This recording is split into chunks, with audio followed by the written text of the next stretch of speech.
I really do.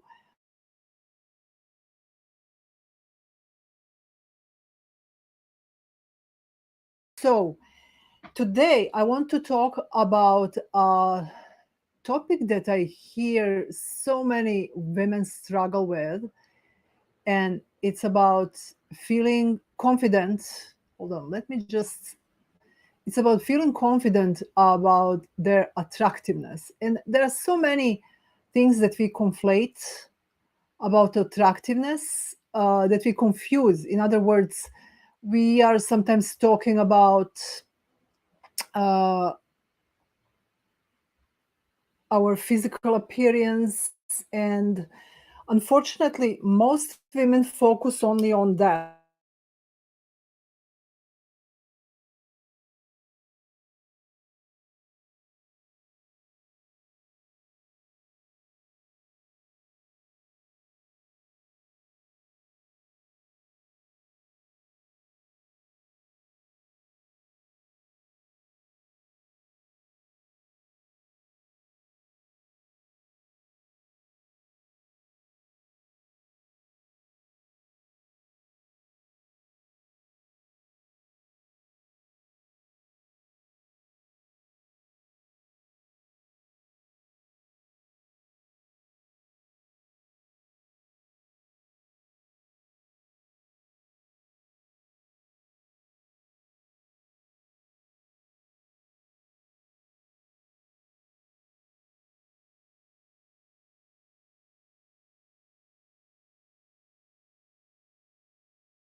Okay, so I'm back, I think, here on Facebook.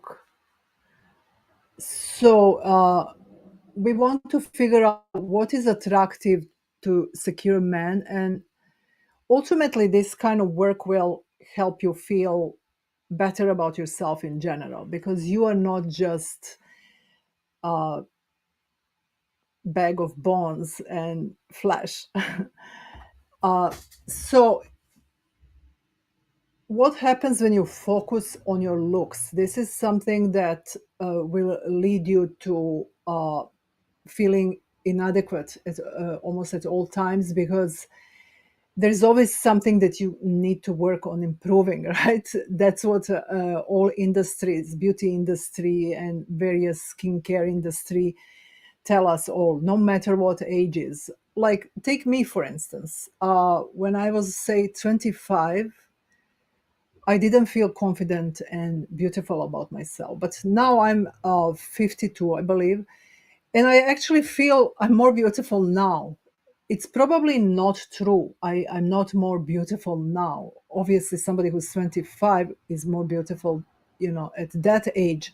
But it's all about how I feel about myself and how I consider my how confident I am. And I want to talk about other things that are important for attractiveness and attraction.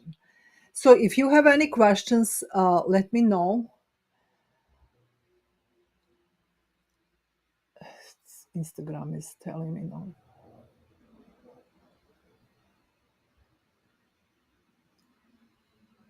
Sorry. I hope I'm live on Instagram because it's telling me like to do something, but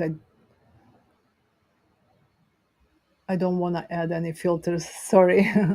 So, what is attractive to men? And this is not. I don't want you to kind of even think in that direction, but this is more empowering to just to realize that you don't have to worry about your looks so much. Not that you shouldn't groom, not that you shouldn't take care of your body and stay healthy. Yes, that's all gonna be attractive, and we all have our features that are beautiful you know uh, in some sense in terms of physical beauty. And I'll say this about physical beauty: if you want to kind of make yourself attractive to what your standard is, and you kind of need to know what kind of outfit makes you feel just beautiful about yourself, what kind of hair. Just go ahead and do that. But that's, once you're done, then you're interacting with a person when you go on a date, when you meet people out there, when you're out and about. So if you think that beauty is the most important, then we would see the most beautiful women in the world would be the happiest women in terms of relationships. But that's not true.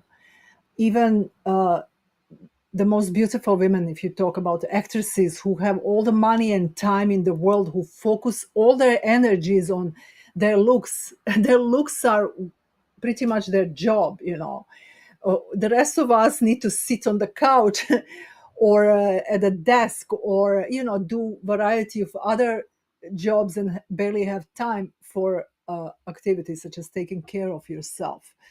So even those people uh, you know are unhappy in relationships. So it's not about that. It's not about beauty. You cannot make yourself beautiful and, oh yes, I'm going to be happy. So uh, holding on to this belief will just kind of keep you feeling inadequate, and your confidence will just plummet. And let me tell you a secret. A secure man actually like those quirkiest parts of you, the ones that your brother or sister tease you for. Something that you wouldn't want everybody to know, something that makes you uniquely you. Why is that? Because these men want to see who you are. And those quirky things are just those things that uh, make you uniquely you, whether it's like a crazy dance that you do, and maybe you're not the best dancer, but that doesn't actually matter to these partners that truly appreciate you.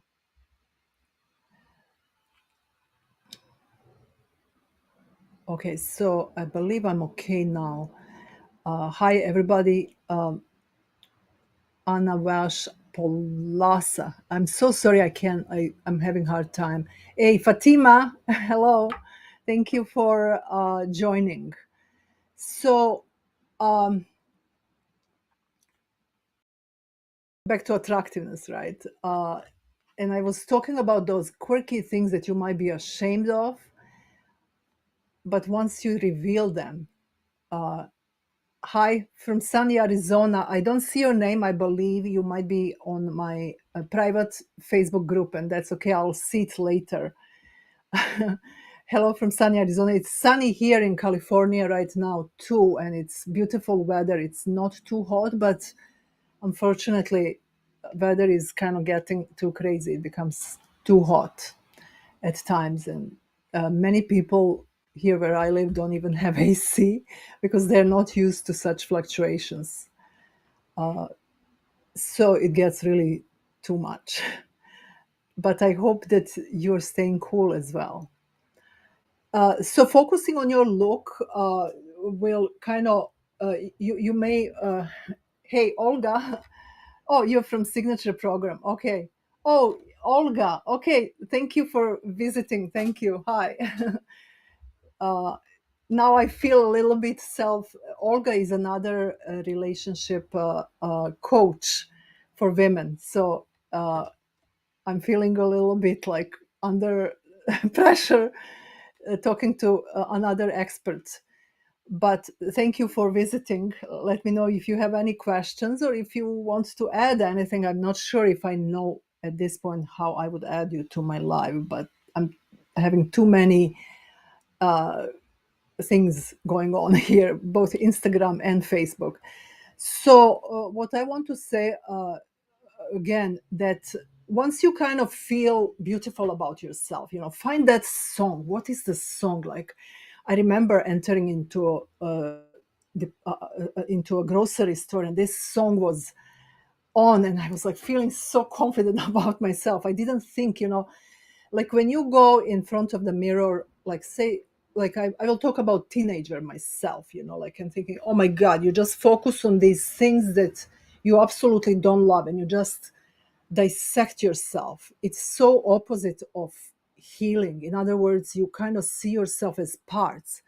And that kind of saddens me so much when I see all of you young women struggle with this so much, in the same way that I had. And I'm like, why? What have we done? We need to do something differently. I don't want you to struggle as I did. Oh my God, my nose is too big. My ears are too flumpy. My pimple is here. I have this one extra hair here.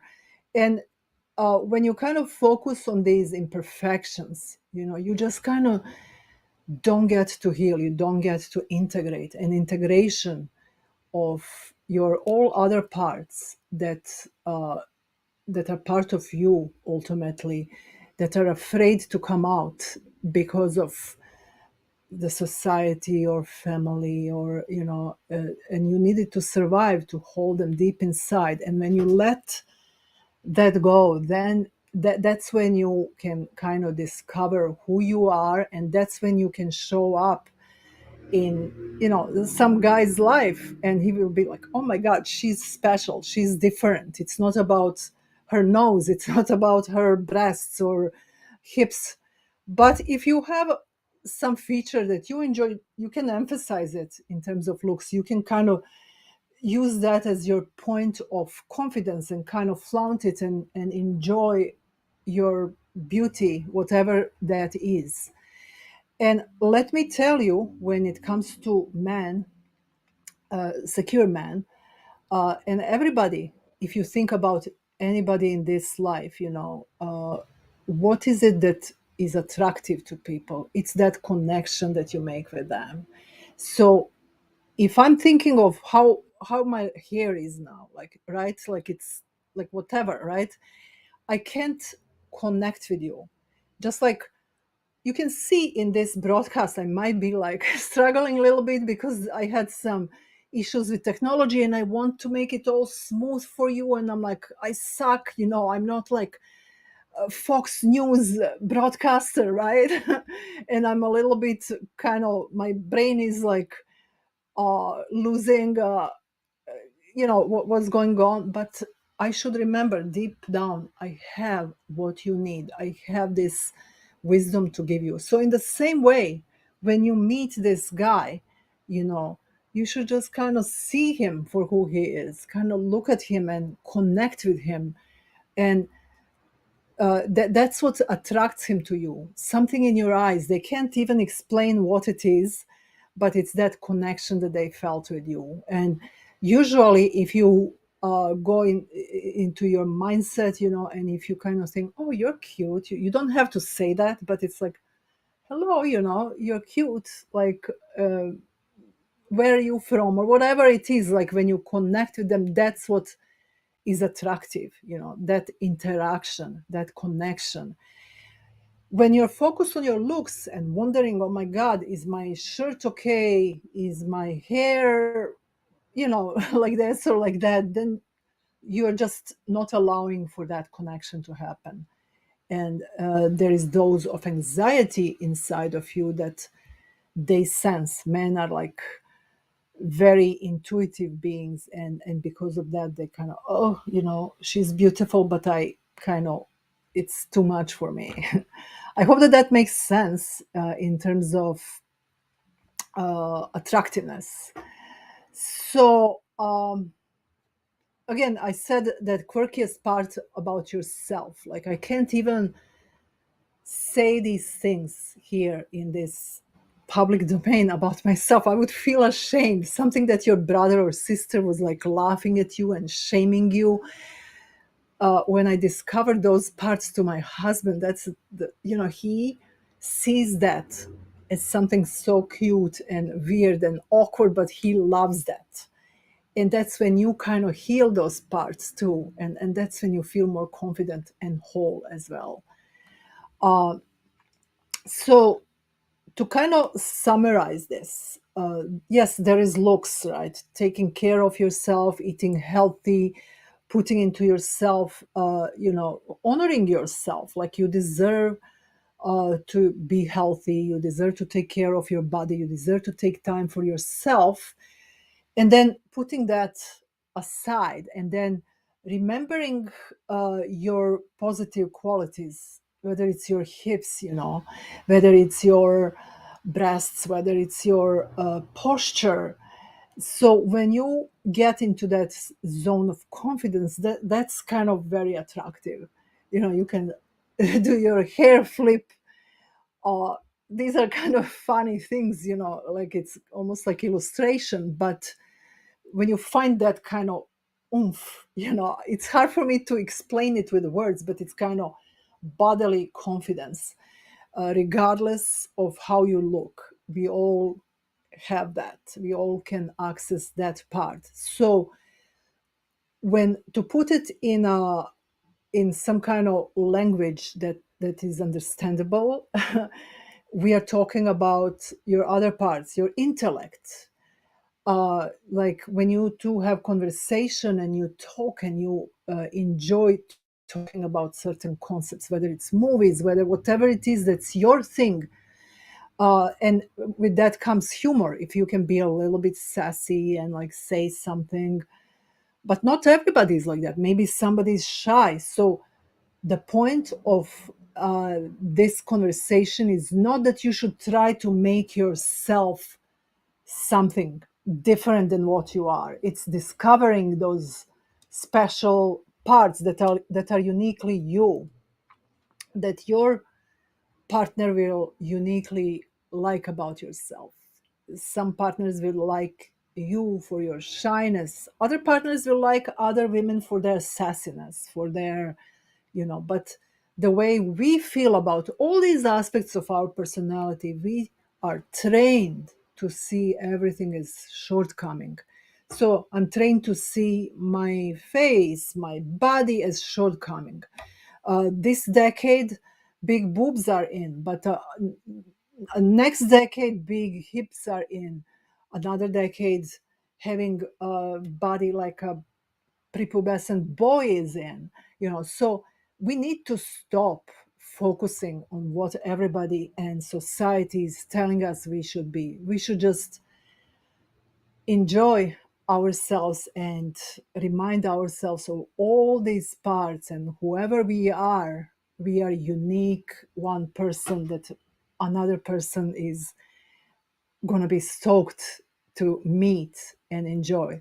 So I was just to kind of recap, like I said, intellect and humor, and then next is sexuality and playfulness kind of go together. So when you just meet somebody, there is that playfulness. It's very connected to your sexuality, and that playfulness will be hard if you're not confident. In other words, if you focus on your looks, if you focus on, you know um, wow, I have these wrinkles, or my hair is too frizzy, or my hair is too straight.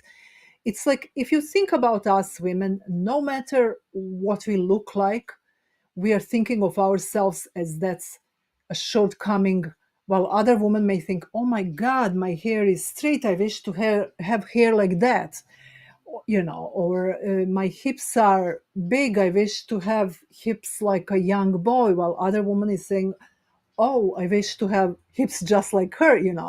So we all are just trained to see ourselves in a negative manner in terms of our looks, in terms of our attractiveness.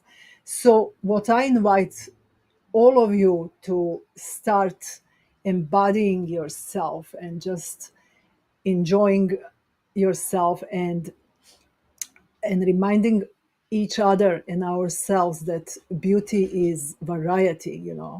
Beauty is variety, and not just of different body types and different cultural backgrounds, but it's also about different parts of ourselves. As I said, those quirky parts, those intellectual, strong kind of that some people made us feel bad because we are threatening, or in some ways, like for instance, I'm tall, and it's funny because I never felt empowered because I'm tall. I always kind of, when I was a kid, I was tallest in my class, so I never felt like tall and big, like inside.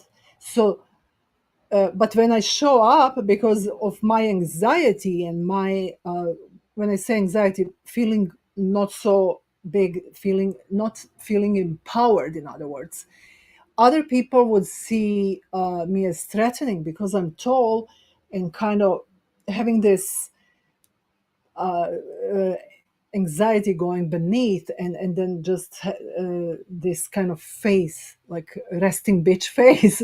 So that kind of scared people. Well, I was scared inside, So once you discover and heal all of these parts, uh, that's when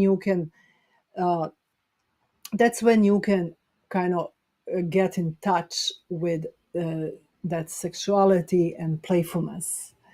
So let me ask you, do you really want to keep focusing on your looks as your sole attraction currency and wind up feeling like you're never enough, like feeling like never confident?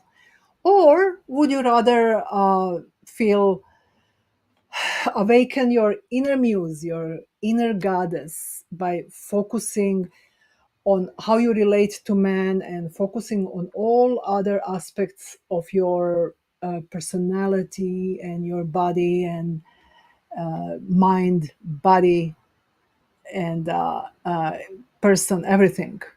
So this way you attract secure men who are eager to connect with you for you. And that's the ultimate desire and goal for all of us, even if you are the most beautiful woman, or uh, you will wonder, oh, does he love me because I'm just beautiful, or does he truly know me or love me? So you cannot focus only on looks for that sole reason. So and if this and this is something that I teach my clients, how to get in touch with those inner parts that are kind of disjointed because of trauma. And when I say trauma, I don't mean just horrible things that happen due to war, but that as well. Our trauma, a complex trauma, can occur due to societal kind of gaslighting of who we are as women. And then what to speak about people who are in different countries, or people of different ethnicities who constantly experience oppression. So uh, it's not just trauma doesn't come only from family. And even in family, if your parents are anxious, if you're gonna have good future, that's when trauma happens, because they're anxious and they make you be strong and have to work, have to overfunction. And that's when we kind of push aside all of these other parts, playful part, confident part. I just need to improve myself. I just need to keep improving myself. So the work that needs to be done for you is not learning some new skills on how to improve yourself more, like going to some school of manners to be more attractive. It's rather kind of uncovering those parts and letting them come together, so Janina Fisher and Pat Ogden, they're therapists who I get a lot of inspiration from and study with. I study from them is they, they they call these other parts. There is fight and there is flight part, and there is attachment parts. So all of these parts need to learn that they're safe to be in your body, and that they're heard, that you are listening to them. And this is the kind of work that I do with my individual clients. And this is an essential part of my Secure Love Creator framework, and I'm currently working on creating this program, group program that I hope to launch in 3 months or so. So this is one of the beginning parts to basically discover who you are and to learn how to manage those difficult emotions that occur. When you say, I want to be playful, but I need to kind of go inside. I can't. It's scary. We get triggered. So it takes a little time, but it's so worth it because you deserve you're worth it, as L'Oreal commercial would say, but I would say you're worth this inner work. So thank you so much. If you have any questions, please let me know in the comments, or if you're on Instagram, you can also let me know in the comments or DM me, and I will get back to you. I hope you have a good weekend, everybody.